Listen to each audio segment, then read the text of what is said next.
Ayan mga kaersop, good morning. Eto na naman, panibagong araw, panibagong bakbakan. Nandito tayo ngayon sa CMA camp. At ngayon, naghahanda na para sa susunod na laban. Pangalawang laban to mga kaibigan. Pero ayun na nga, naghahanda para sa susunod na laban. Uy, Edmore, papicture ka dyan ha. Tanggalin mo na yan, magkakain na tayo. Ayan, nagpagwapo na naman si Allen. Hinulupit mo talaga, Allen. Nakared ka. Uy, si Buddy Edmore. Buddy Edmore, saan ka galing kanina? Ang tagal mo ah. Ilang beses ka ba nahihip? Maging honest lang tayo, Brad. Ayan, joke. So ito na. Handa muna tayo, kakain muna tayo. Sa haba ng laban kanina, medyo, ayun, merienda na ta. Kain na ta. Ayan na. Nakikita nyo. Hindi marami tayong mga kasama dyan. Mga tropang mga sari-sari, mga negosyante, mga matataas ang posisyon, mga nagtatrabaho sa gobyerno. So marami tayong mga tropa dyan, mga kabady.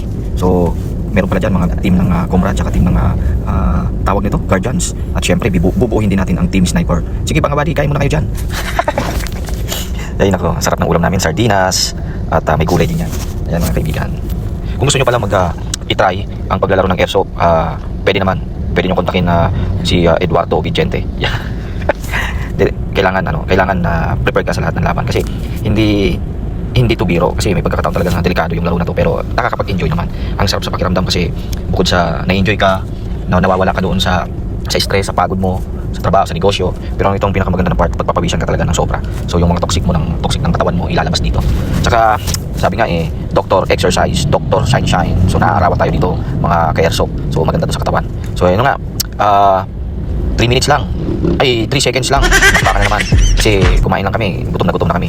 Nalit kami dyan pumunta. Kami pag